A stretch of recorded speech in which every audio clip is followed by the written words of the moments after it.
On that note, we're going to start the video. So, welcome to the 10th Realm. Hey, everybody. We're a little bit short-staffed today. Usually we like to have 3 panel members with us today, but due to some schedule conflicting, we're only going to get 2 today. So we've got a quick set of questions here that we're going to be talking about in the discussion segment. We're trying to figure out the best way to do this still, so bear with us while we try to figure out everything that we need to be working on. Hopefully our background's looking a little bit nicer today. We're playing around with that still. Hopefully our audio's under control today, and we're going to just jump right into it. So normally we had the first segment, which was the coming out today video, which is when you're watching this on Saturday, hopefully. New releases have come out. We're actually going to be dropping that segment entirely because thinking about it, if a release comes out that we don't know about, we're not going to have any input in it. So what we're going to do is we're going to kind of roll that into our second segment, which is going to be our first segment, which is our community segment. Mm-hmm. So just jumping right into introductions, I'm John, your host. To my right is Jake. Go ahead. Hey guys. And then to my right again, past him, is Kevin. Hey guys. We did a brief introduction in the previous video, and as we bring on new people, we have a couple of guest appearances lined up. They'll introduce themselves in the video that they appear in. So moving forward.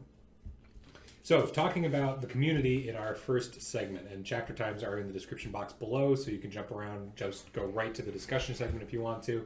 Or if you're interested in the giveaway that we're doing, we're giving away a battle tome at the end of May. Eidolon Deepkins is what we've chosen as the giveaway. All you have to do is leave a comment on this video or any of our other videos for this month and answer one of our discussion questions, and we'll go ahead and enter you into the drawings for the Deepkin book, and then we're going to get that shipped out to you anywhere in the world. I think that's it about the giveaway. About the giveaway, yeah. That's the That's giveaway. it. Great. Yep. So going into our community debate, or discussion, talking about our week's goals from this coming Sunday to next Saturday. Jake, what are your hobby goals? Well, so last week I said I was going to fish my 30-man Liberator squad, but instead I decided to buy 5 or 10 more guys to replace the normal posed ones you get from the starter boxes, and to do 10 more from scratch. So right now they're all primed and assembled at home. Shields are separated. I'm just gonna kind of hope to get 10 more guys done. Just, I'm taking it slow. I got a lot of time. I have been itching to buy a ton of Stormcast Eternals lately. Again, yeah. I found a guy's tutorial on the Age of Sigmar Facebook group who is using, I forgot what his name is, or I'd give him credit, but he's using this really weird gold that you can buy on Amazon. Yeah, I saw that. I posted on the picture, I'm like, what gold is that? Because that looks incredible. Yep. And he posted it, there's like 2 left on Amazon. And if there was more than that, I would have bought it. I would have actually bought a Stormcast army to start playing. So, man. Kevin, Saturday to Saturday, what are your hobby goals for this week, and what did you get done last week?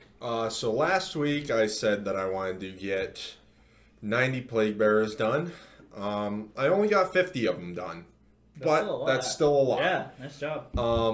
I've been playing around with the other 2 Great Unclean ones that I have. I've got a total of 3.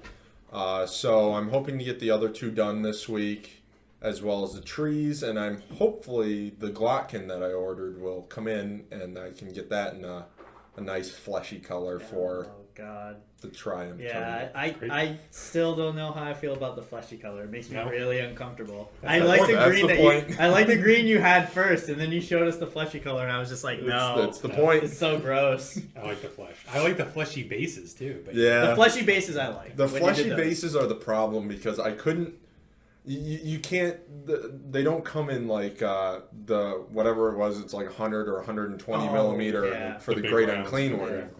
So it'd be tougher to do, but maybe I could do something with green stuff. We'll see what I can do, but the fleshy bases probably will be a no-go for this tournament. Okay. And my goal of picking an army and a color scheme from last week is still on hiatus. I played a 2,000 point Wanderers game against Stormcast Eternals last night. Got royally spanked. So I'm going to be hopefully getting another game in tomorrow and then Monday with them before deciding to shelve them.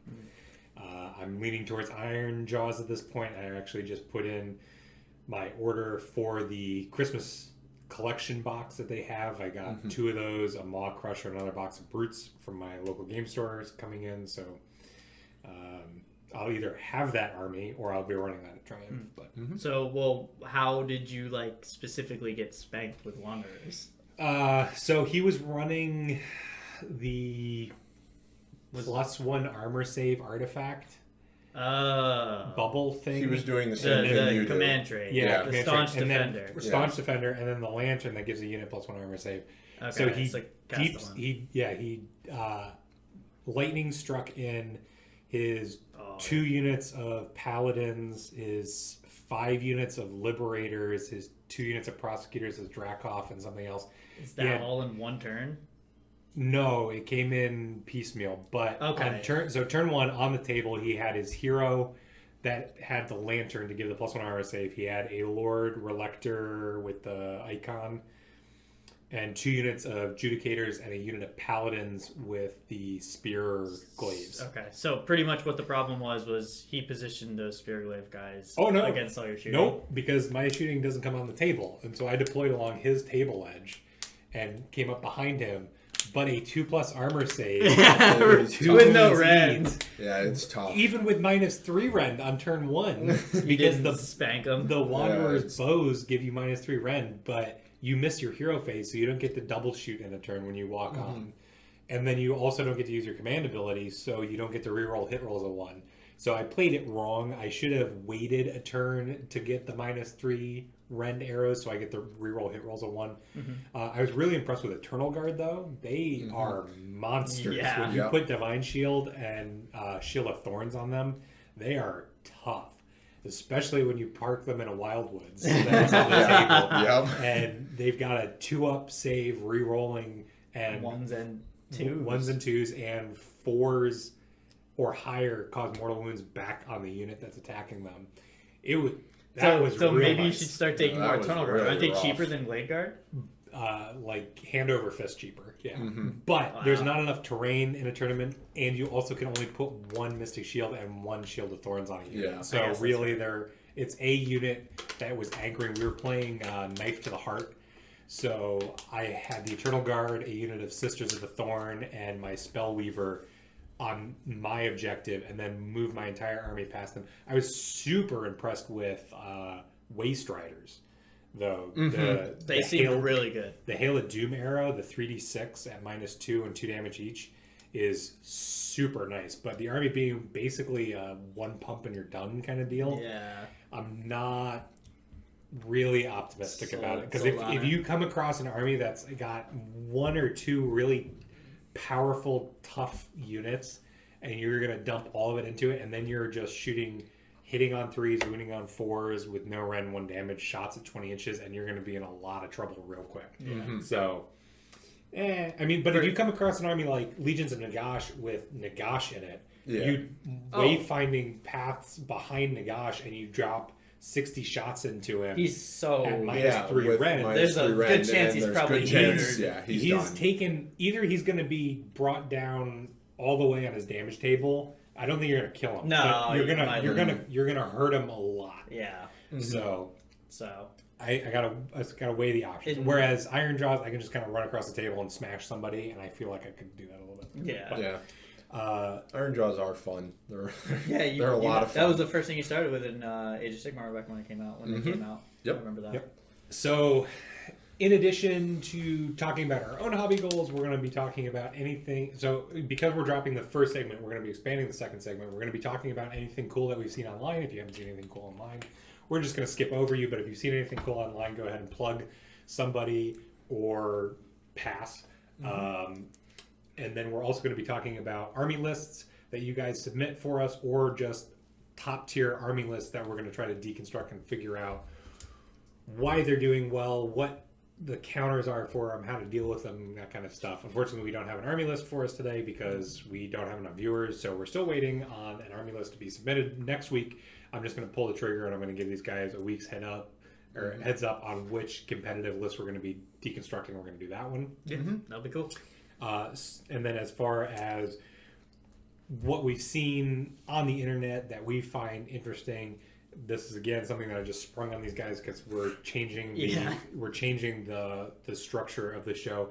I'm just going to say, if you're not already watching Vince Ventrolo's Warhammer Weekly, they did Wednesday's show was about mixed order armies, which was actually going to be our topic for today if we had the correct panel members for us. Yeah, soup lists and grand alliances in general is what we're going to be talking about, but really nice to get a different perspective on that, so you could go check out that video. Is there anything without any prep time that you guys have seen online that was something super cool? I can't name names because I didn't write it down. Yeah, we just don't write it down right now. But, we'll start doing that and give you guys credit. I am part of the Maggotkin of Nurgle Facebook group, and I have seen some really, really good Great Unclean ones lately. Actually, one of them I had the idea to do sort of my Rodigus as, where it is a really, really, really pale version of Rodigus, and then he's got kind of like a green underlay, kind of like it looks kind of like Coelia green shade almost. Okay. And it looks really, really cool, kind of like ethereal looking. Oh, nice. But how I'm doing mine is well, you've seen it yesterday, the bruises all over them and stuff like that. And we will also be playing around with this. We picked up a second and a third webcam that we're going to be hooking up so that during the community segment, if somebody brings in something, we'll be able to actually pull up an in window of whatever we're showing off. Again, that relies on everybody being available for the show. So today we're not going to be able to do that. That's something I hopefully look forward in the future in the next video or so. Hopefully we'll have somebody actually in the studio able to work on the software that we're streaming through and be able to pull up an in-picture thing. So, Jake, did you see anything online? Well, being a part of the Stormcast Eternals group, I see a lot of cool stuff, but one thing that caught my eye was it might even have been on the Age of Sigmar group that we're on too. The Bretonnian converted Stormcast. So they're definitely in the Stormcast Eternal group. I've got something after you. They're super cool. A lot of Knight Vexillor conversions with like these really cool banners from the old school Bretonnian, and all these helmet and head swaps from the old school Bretonnian ones. Yep. I really thought that was a really cool and original idea. Yep. And then last thing for community updates, Triumph is exactly 27 days. Yeah. So it's getting close. Get ready for that. It's crunch time. It's down to the wire. Yep. And then no longer 2 months. last thing is that while we're recording this, it hasn't actually come out, so we have nothing to talk about. It'll be in next week's show. But Warhammer Fest is tomorrow. Today on the video, it's tomorrow for us. Warhammer Fest is out, and we are promised big things for Age of Sigmar. So hopefully we'll have interesting topics for next week. We saw already today, we saw like that leaked picture for Adeptus Titanicus. Yep, we saw that. Sean was excited for and everything like that. And then we got the teaser video of Age of Sigmar playtesters getting excited and looking at things. Let's go. Which was, what a tease. Yes, that is super exciting. All right.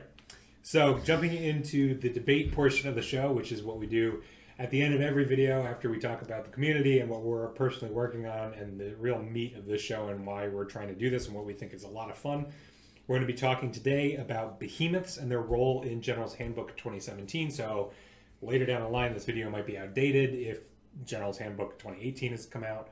But right now, Behemoths in General's Handbook 2017, we don't see very often. No. In competitive top-tier lists, we don't see things like Star Drakes, really. We see Lords of Change predominantly is basically the go-to big thing that I can think of that we see is Lords of Change. So many more ones. Most Legions of Nagash armies are running Nagash because he is so powerful, but you're not seeing something like a zombie dragon coming out of them, or a vampire on a zombie dragon. Really, it's mostly just Nagash as far as big things go, because we'll get into that as far as the debate portion goes. But you don't see a lot of big things on the table. You see a lot of infantry, a lot of war machines is what I'll call them, is what they were called in the previous editions, like the Hurricanum and stuff like that, that are multiple wound things now. But I don't classify them as monsters. And we're going to be talking about what they're called in Age of Sigmar as Behemoths, and what we're going to be talking about today is Behemoths. So I asked Jake and Kevin to prepare answers for me for the next 3 questions. And starting with question 1, name at least 2 traits, these can be whatever you guys want, that you think makes a behemoth worth taking in an army. Jake, go ahead and start us off. Well, so when the mindset of a player taking a big, huge like monster thing is typically like you want to draw attention to it, right? It's supposed to be like a centerpiece of your army, you know, and you're proud of it, you like it, you want to do cool things with it. So you get that satisfaction of throwing the big, huge thing on the table, throwing it into enemy lines, seeing it destroy them. But that really big downside is when it just comes off the table, you know? It hurts a lot. It's a lot of points you're dumping in. Like sometimes it's more than a fourth of your list in 2,000 points. So it's tough to deal with that. I think that having it as a centerpiece in a folk, but using that to your advantage, knowing that it's going to die and just accepting it, using that to your advantage and having it like, you know, as a distraction is also a cool idea. So that could be one reason. And another reason is, you know, just throwing it into your enemy. Like if you use it as a giant rock and you throw it into the enemy lines and it kills things, that's just what it does. So it's going to kill things and you can use it to your advantage because people are going to focus it. So that's what I got. So what I took it as is actual traits that the thing has. So what I used as a behemoth was the Great Unclean one because I know a lot about them. And it's not really a trait that he has, it's an equipment that he can take, but my first one is the Great Unclean one's bell.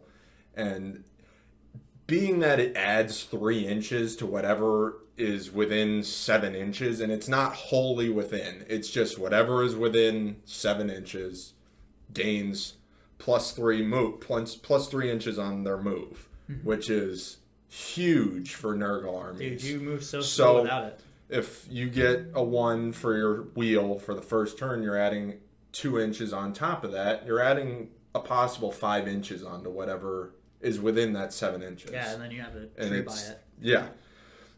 So the second one is on the Great Unclean one is Mountain of Loathsome Flesh, and that's when he makes a successful charge roll. If you roll on it's like a 4-up, I think. The unit that you charged into takes D3 mortal wounds, and I think that's a really nice addition just because he's big, he's lumbering, he runs into you, there's a lot of force.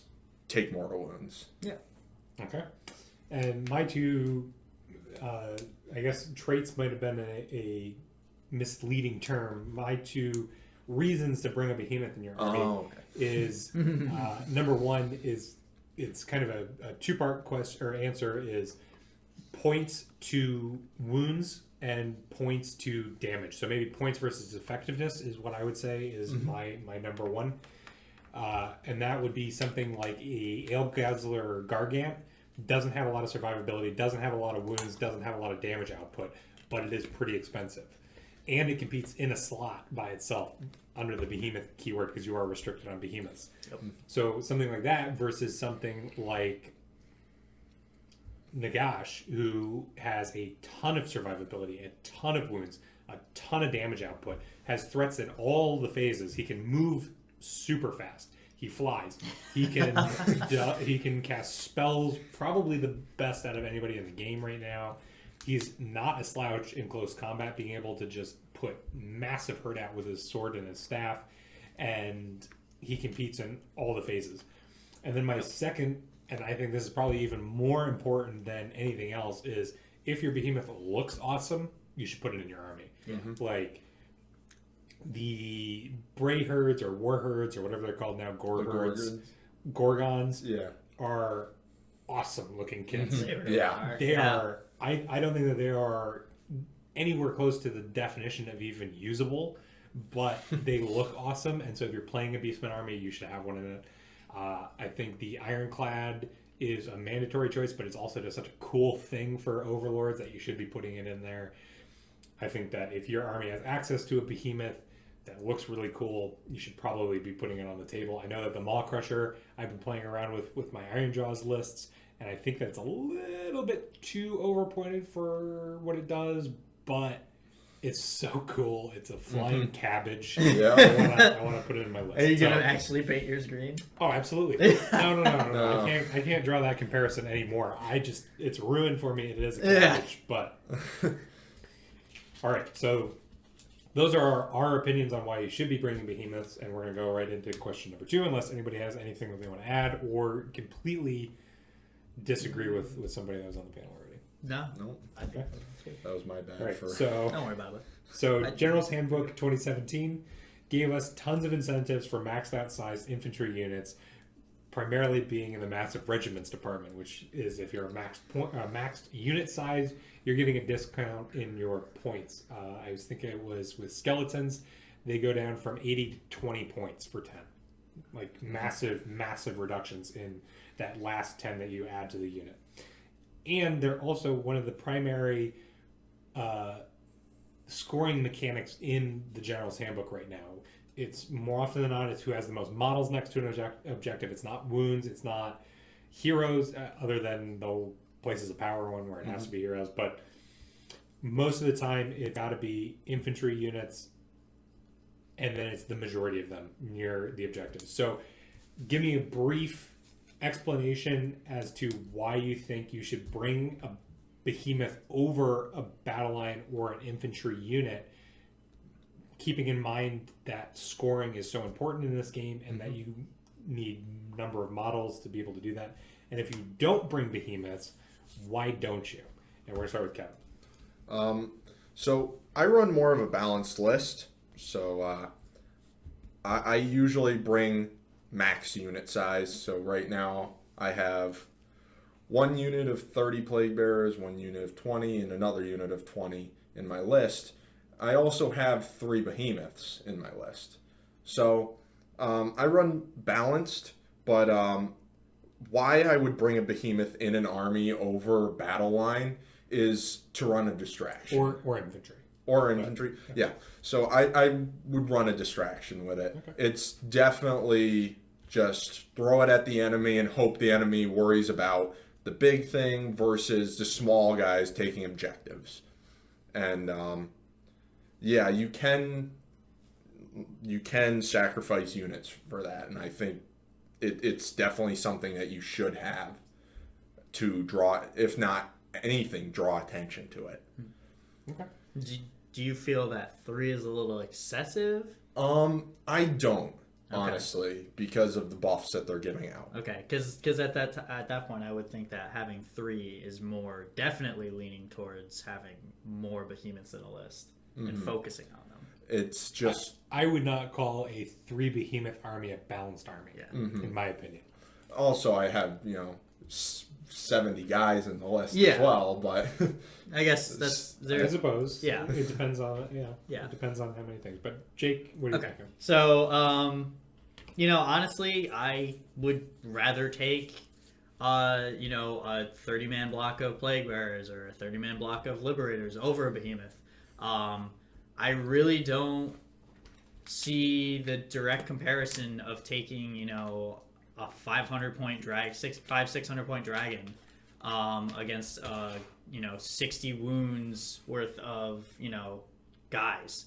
I mean, yeah, morale might be an issue, but then at that point you just kind of maybe pass out like a buff, or like make you take your generals just inspiring presence. Don't even use his command ability, just inspiring presence someone, and then all of a sudden that 30-man block isn't even running away. If morale is a real issue for your problem, or for your army, well, not morale, bravery, but so like I just don't. It just doesn't seem right to bring them sometimes, and I don't really think that there's anything to. I just think the points limit sometimes is just so high. That's what stops me. I don't like dumping the points into one model. Okay. Like getting a lot of little things. Sure, you don't want to put your eggs in one basket. Yeah, exactly. Okay. I flounder on where behemoths belong. I think that it's very specific on the battle tome that you're taking them from. Like Jake is saying, the Stormcast behemoths in tournament play, a Star Drake doesn't have a lot of ways to protect itself. No. And so it's very quickly a very expensive. You're paying a lot of points, like points for wounds. How many points is a Star Drake? Oh, it's just off the top of your head. I think it's about 500 something. It's 500 points, and it has what, 16 wounds? Yeah. So you're in Sigmar. A general rule of thumb is the baseline average is you're paying 100 points for 10 wounds. So you're paying way more for this dragon than you are for anything else. Comparatively to wounds, the damage output plays a role into it. Mobility definitely plays a role into it. I stand by that. Age of Sigmar is a movement game. I still don't think that a Star Drake is necessarily worth it. So I think that bringing a behemoth or not bringing a behemoth comes down to the battle tome that you're playing, where something that has access to behemoths like Caradron Overlords, where if you want to be competitive, you have to be running the clown car. You have to run a behemoth. You need the clown car access to it. Whereas I've been doing a lot of reading on the three armies that I've been playing around for Triumph, which is Ironjaws, Wanderers, and Legions of Nagash. And both Ironjaws and Legions of Nagash, I see probably more army lists than not that have no behemoths in it. No Maw Crushers. They just run War Chanters or War Bosses on foot, or Weird Shamans. Legions of Nagash, again, when I'm not seeing Nagash, I'm not seeing Zombie Dragons, I'm not seeing anything like that. Wanderers don't have access to it, so it's not a big deal. But even allying in something, I don't think it's worth it to dip into those points. I've played Tzeentch, and sure, Tzeentch does, again, have a lot of showing. They run the 3 Lords of Change, Kairos and the 2 Lords of Change, or 2 Lords of Changes, one's Kairos. But they're relying them on being wizards and not really being anything other than that. Like, if Lords of Change weren't behemoths, if they were 5 wound models, people would still take them, right? Yeah. Like, you know what I'm saying? Yep. Like, they want access to the ability to be such a good wizard, to be able to reach out further than anybody else in the game, to be able to reach out double distance and dispel more than anybody else in the game, to get to manipulate the dice, to flip the dice over. Lords of Change are just ridiculous. They're really good. Like, just listing off what they can do. God. They're ridiculous. Yep. But I mean, like the Blades of Khorne armies that have been making really good popular showings are mostly just infantry. I don't think I've seen one top end list that has a Bloodthirster in Yeah, it. Like, it sucks. The Bloodthirster is such a cool model. yeah, so I think it depends very heavily on the battle tome that you're pulling from, and I really hope that GW starts releasing battle tomes that have price-effective monsters in them.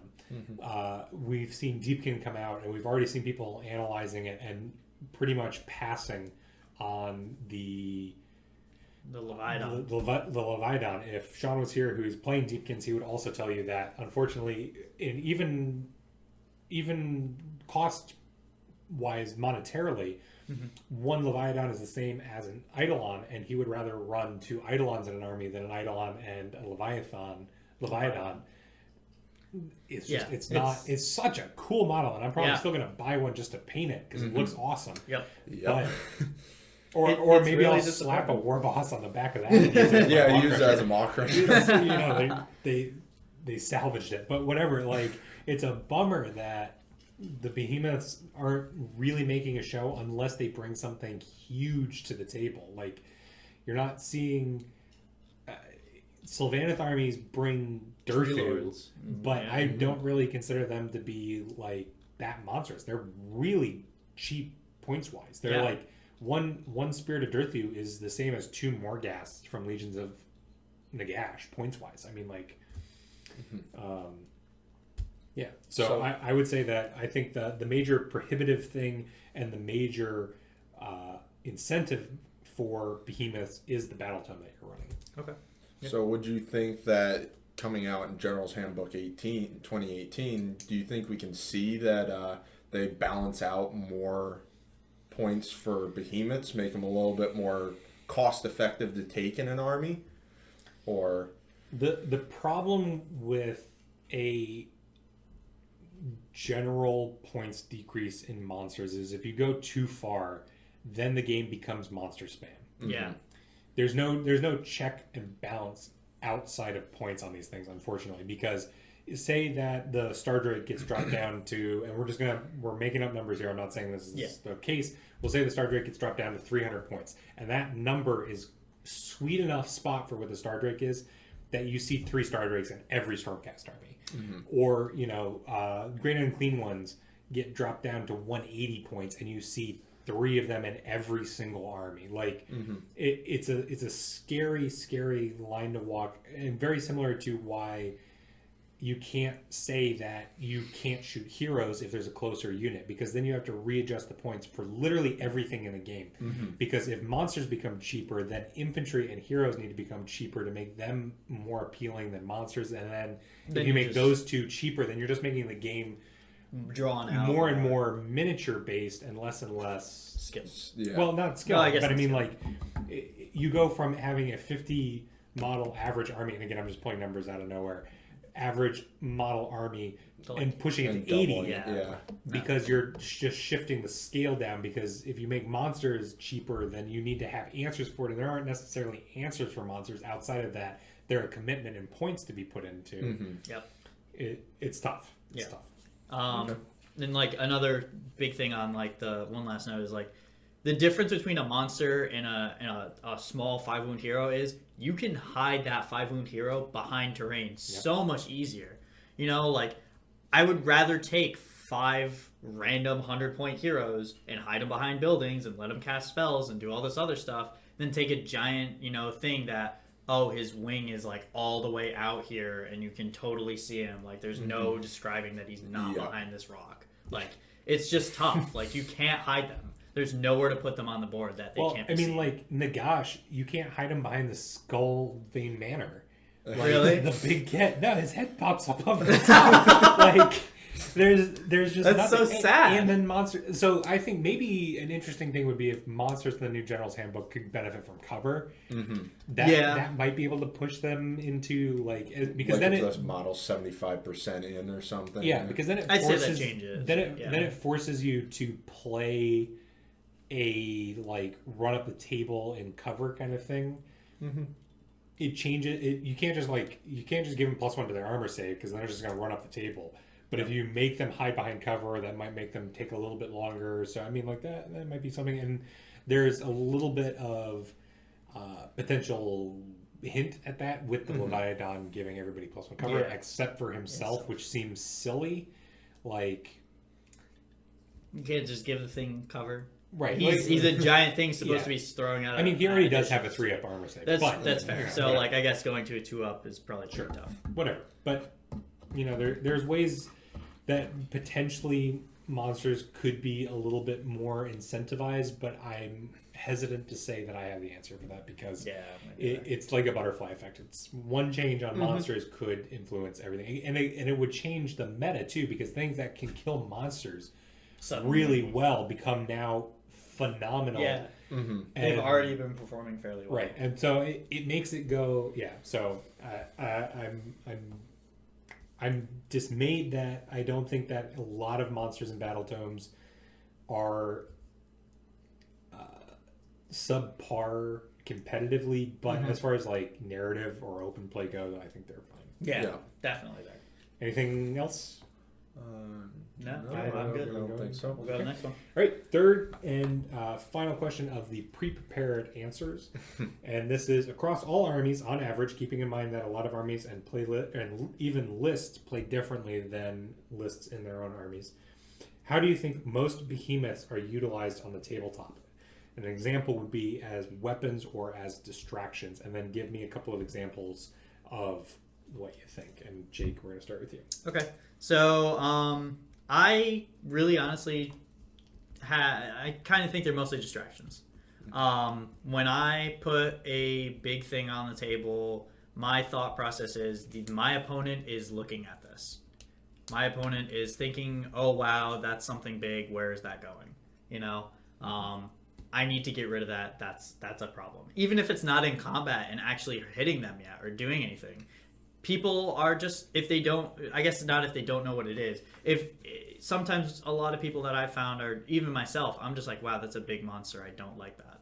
You know, I don't like having this thing come in and kill all my stuff. I want to get rid of it. You know, like it's a bad feeling to lose your stuff, but sometimes at the same time, you just gotta like accept that. So you let the monster just kill your stuff. So, but then at the same time, that monster moves along and then kills more stuff. So it's like a snowball effect if you don't deal with it. You know, so you have this whole thing where it's a win-win almost if you're using it as a distraction. You either A, get it killed, and everyone that you got almost like maybe 2 turns of like just focused fire into this thing, and all the rest of your stuff is doing fine now. Like, you know, it's got objectives, you're winning other fights everywhere else, and you have almost total board control at that point. I would think, or you know, you lost a couple units in fights.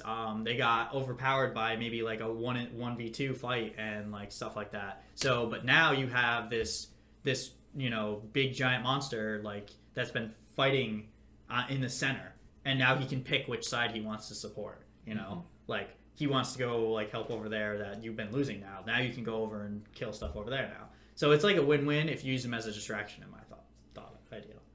Okay, So. and then.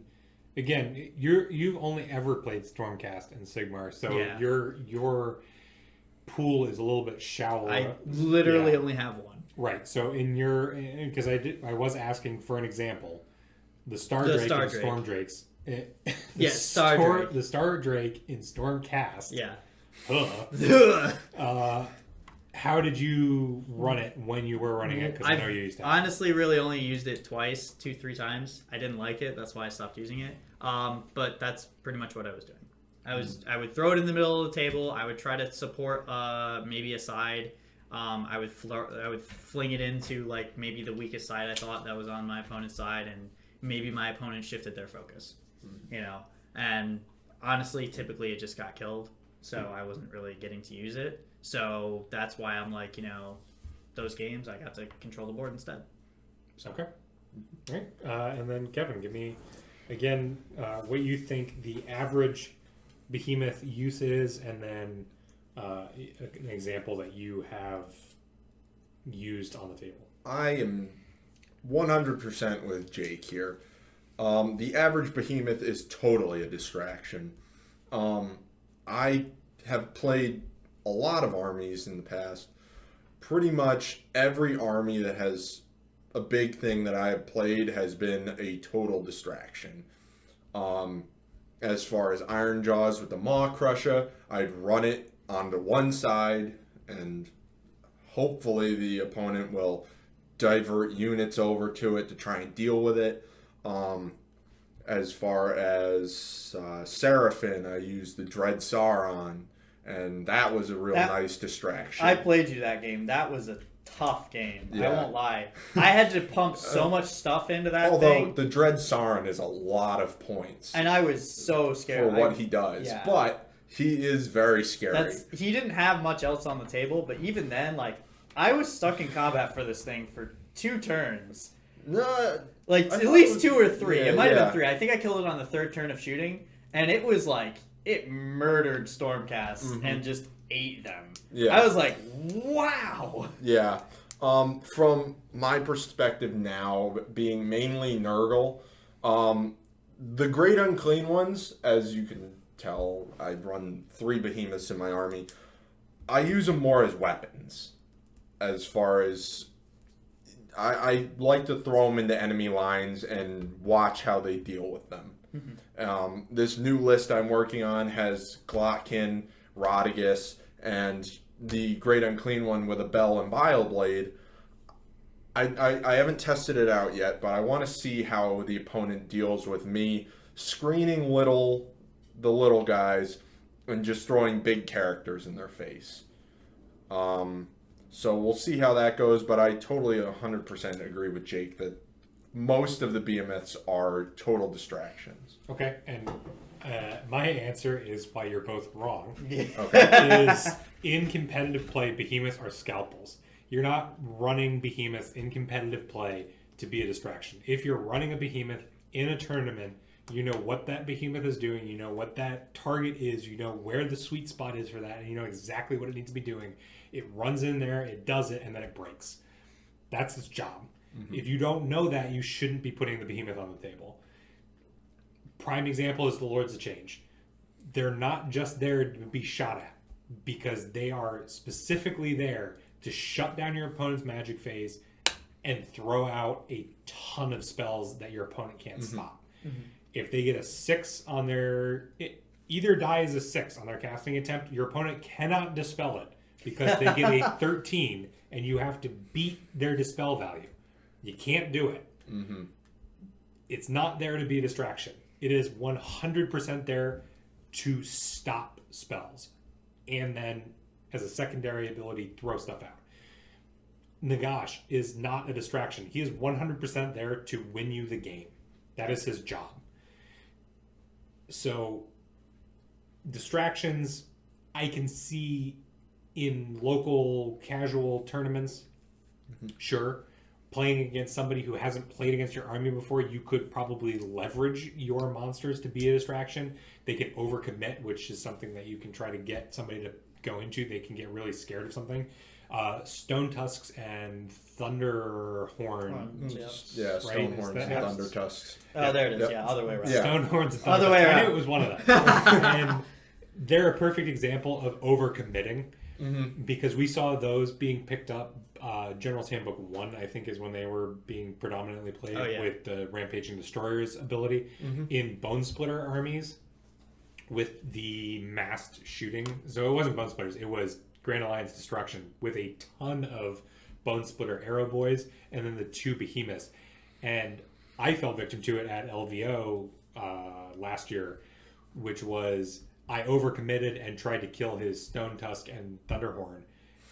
Or Thunder Tusk, Stonehorn, whatever. Whichever one it is. I overcommitted and tried to kill those, and the real spine of his army was the Arrow Boys. Yeah. So you can leverage them to be distractions if your opponent is unwary of what they are, or they are incredibly fearful of what they can do. Like throwing the snowballs is terrifying. Yeah. Just boom, 6 mortal wounds, take it. Yep. It's real scary. It's bad. But overcommitting lost me that game. So I can see the argument for distractions, but I think that's more along the lines of your opponent falls into it. It shouldn't be your primary reason for running them. That should be your opponent's fault, and then you need to capitalize on that mistake. Bringing something that's that point heavy, and more often than not, that mono focused, like Lords of Change are garbage in close combat. They are meant to be spellcasters. Maw Crushers can't do anything other than go punch something.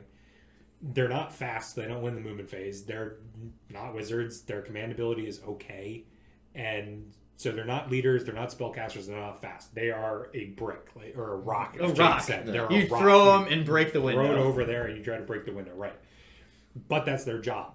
And an unfamiliar opponent will overcommit to try to kill him, and then you'll be able to capitalize on them. So I think that behemoths in competitive mindset should always be considered scalpels.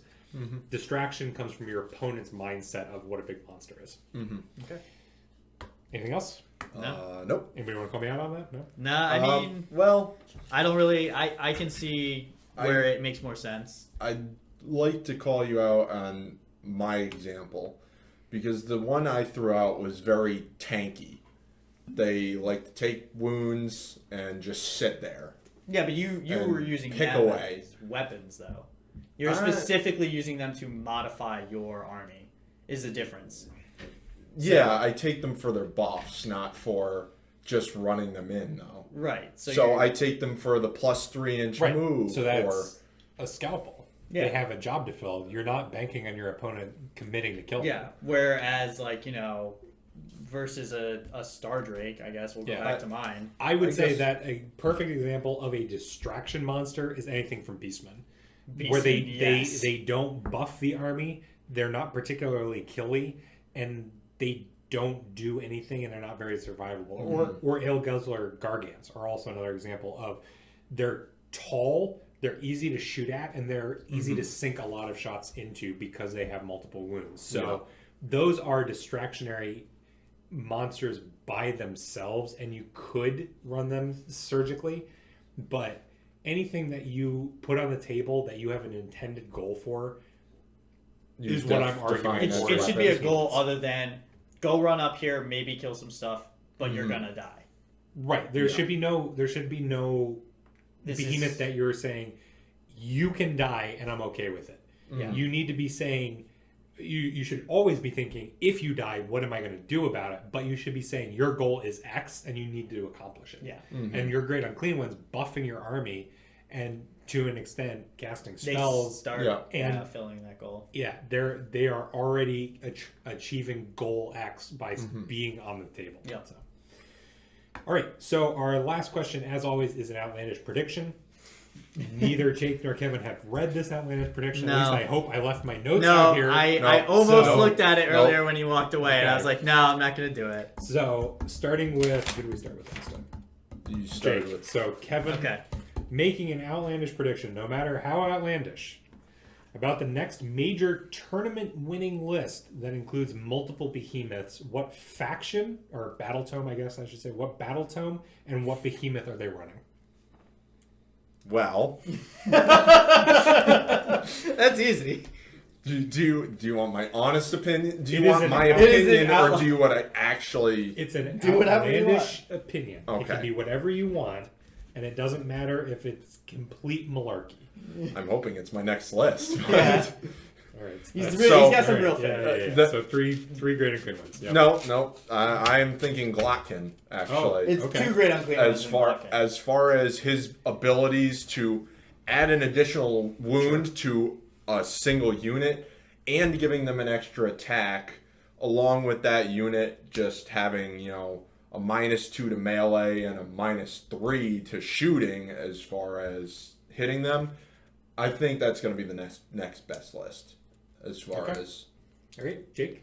So, I mean, I don't know, because there's a lot of different freaking behemoths that are really cool that I'd love to see perform really well. Our Eidolons aren't behemoths, right? I don't. I think they are. I don't think they are. I think they're just characters. But so I can't really choose them. I'd love to see 3 of those though, even though they're big models and they're not behemoths. So I mean, 400 points, Jake. I know. Honestly, Or 440. I'm sorry, 440 points. Yeah, I mean, I'd love to see that. But I could really love to see 3 ball crushes just go across the table. And 550. I know, but this is whatever you want. Yes, this is whatever you want. Outlandish predictions, yes, that would be cool. I'm with John. I actually really like the cabbage. It's really cool. It is. I like the model. It looks funny. I honestly think I would always use the Gordrak head on it, the actual Maw Crusher head, with the little the hood. The hood. I love that little head. Yeah. And their ability to just come in and do their fist thing, where they they do. Oh yeah, wounds. they go in, they roll. I think it's 8 dice. Yeah. And then on 4-ups they deal some amount of mortal wounds. Yeah. I remember it's pretty good. The great thing is too, if they kill a unit with that, they can keep going. Yeah. So I'm you do 3 of those, and you just go in and you try to kill something with one. Maybe it doesn't kill it. You kill something with the second one, and then it goes further, and then it kills a little bit more in the next unit. And then you charge with the last one, and it kills that last unit and goes even further. You can just go all the way through someone's front line with that thing. Just that one ability. And that's not getting them into a second combat or anything like that. That's just when they charge, they do that, I'm pretty sure. Yeah, when they charge, they roll. It's so cool. I'd love to see X 3 amount of of those. dice. Yeah. It goes down with how much. Yeah, with wounds their they- monster chart. I would love they to see take. 3 of those. It'd be so cool. I do believe it's on a 4-up too, so you have a 50-50 chance of getting that mortal wound. Yeah. And I mean, a possible 8 mortal wounds into a unit will, if not kill it, break it at its hips. Yeah. I like fat dragons over skinny dragons, to be honest. I don't like the Star Drake.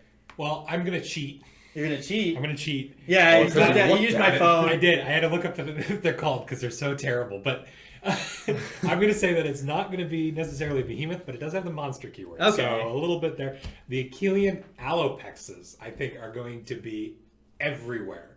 I think they are a sleeper unit in the Deepkin book. I think everybody's written them all. Is going to be what my next tournament winning army is going to have. Mark my words, it's going to have multiple Alopexes in it. That'll be cool. Yeah. All right, so that's our second show, our second RTD. We're still working on getting the right configuration. We're getting, again, multiple cameras in. We're working on our audio. We're working on the angles for the cameras. We're trying to get somebody in to be doing some handheld recording as well during our battle reports. So they're on a little bit of a hiatus, but hopefully we're going to be getting a painting tutorial out for you this week. This RTD is coming up on Saturday, the 11th. Yes, the 11th. The 11th. And then moving forward, we'll hopefully again have at least one Wanderers versus Stormcast battle report, and then we'll see what other matches we can get in. And then painting tutorials. Yeah. Mm-hmm. Yeah. So we'll see about that. And it's, we said at the very beginning, we are giving away a Eidolon Deepkin Battle Tome at the end of May. Every RTD that we release, just leave a comment down below answering one of the questions that we asked, or just saying hi. Any comment at all left in the description below will get you entered into the pool that will be raffled as the first RTD in June. Mm-hmm. You'll get a chance to win that. Then we'll get a hold of you through direct message. We'll get your address and we'll get that shipped out to you as soon as we can. So unless anybody has anything to say, we're done for today. No, I think so. Thanks for joining us, guys. Yep. Thanks for joining us in the 10th realm, and we'll see you guys next time. All right.